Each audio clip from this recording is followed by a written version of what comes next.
He's a great guy. He's a deal guy. He's a deal maker type guy. And we need it for national protection. We need Greenland for national protection. They have a very small population. U.S. President Donald Trump has named Louisiana's Governor Jeff Landry as a special envoy to Greenland. It follows Trump's calls for Greenland to become part of the United States.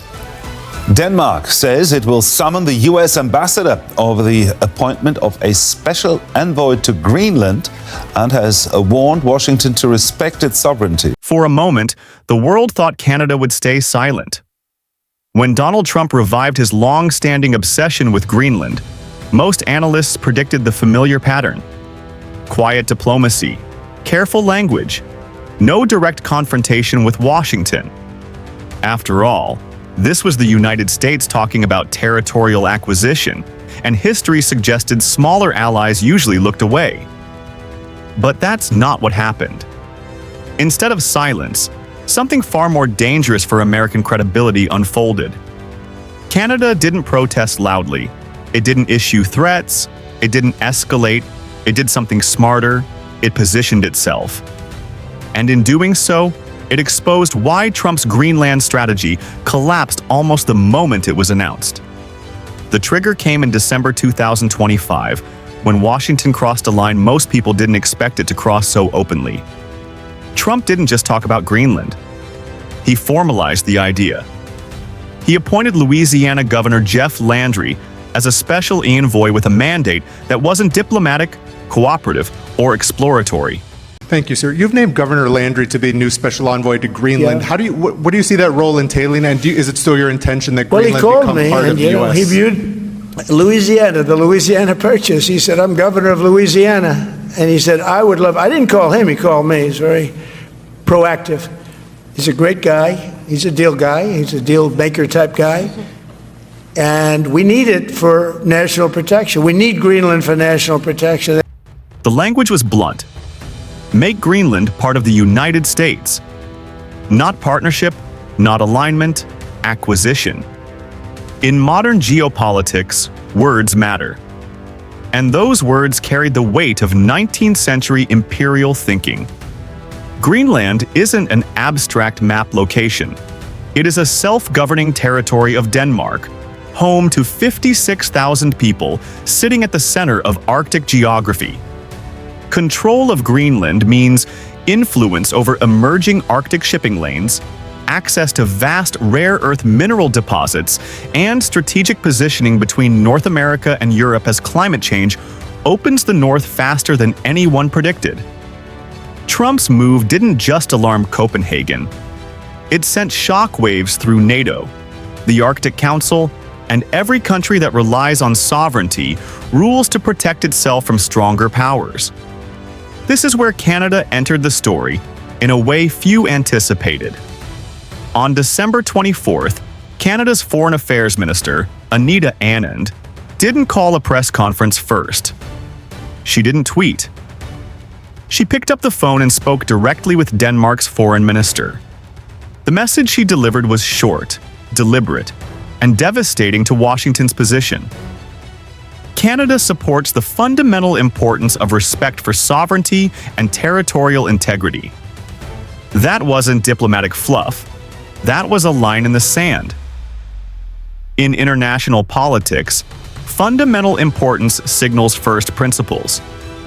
And sovereignty and territorial integrity are the principles that protect countries like Canada in a world where bigger powers sometimes forget restraint. By stating this publicly, while Trump's envoy was actively pushing acquisition, Canada wasn't hedging. It was choosing a side. Not against the United States as a country, but against territorial coercion as a strategy. Then came the move that changed everything. Canada announced it would open a permanent consulate in Nuuk, Greenland's capital, in early 2026. Not study it. Not consider it. Open it. Funded, staffed, operational. That decision matters far more than most headlines acknowledged. Diplomatic infrastructure is influence that doesn't disappear with elections. It signals commitment, reliability, and long-term presence. While Washington talked about ownership, Ottawa invested in partnership. While Trump sent an envoy with an acquisition mandate, Canada sent diplomats to build relationships. That contrast reshaped Arctic politics almost overnight. Here's what many observers missed at first. This was never really about Greenland alone. Greenland was the catalyst. The real battle was over how power would operate in the Arctic as the region becomes one of the most strategically valuable areas on Earth. The old model of power was simple. Bigger states imposed their will. Smaller populations adapted. Territory changed hands. Resources justified expansion. That model dominated centuries of history. But the Arctic is rewriting those rules. Climate change is opening shipping routes that require cooperation to function. Resource extraction demands multinational regulation. Security depends on alliances that trust one another. Canada understands this reality better than most. Earlier that same month, Anand had argued that NATO must shift greater focus to Arctic security. Canada, she said, had done its part defending Europe in previous decades. Now the alliance needed to take the North seriously. That statement wasn't isolated. It connected directly to Greenland. By defending Danish sovereignty, strengthening Arctic Council cooperation, expanding diplomatic presence, and pushing NATO alignment, Canada wasn't reacting to Trump. It was executing a coherent Arctic strategy. A strategy built on trust rather than fear. This matters because Trump's annexation rhetoric didn't project strength. It projected unpredictability. Allies don't fear American power. They fear American inconsistency. When territorial acquisition enters mainstream rhetoric, it raises uncomfortable questions. If Greenland is fair game, what about other autonomous regions? What does alliance solidarity mean when borders are treated as negotiable?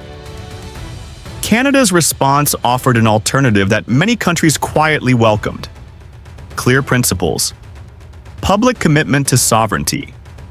Institutional follow-through. No theatrics, no escalation, just credibility.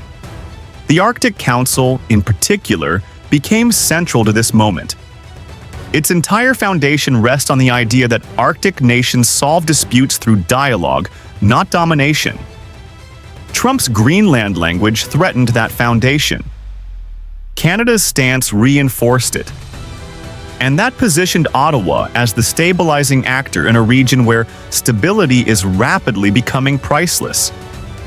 There's also a deeper layer to Canada's calculation. By defending sovereignty elsewhere, Canada strengthens the norm that will protect its own Arctic territories in the future. Principles aren't abstract. They're shields. The moment annexation becomes acceptable rhetoric, Canada's vast northern regions become more vulnerable. Ottawa knows this. And that's why Anand's language was so precise.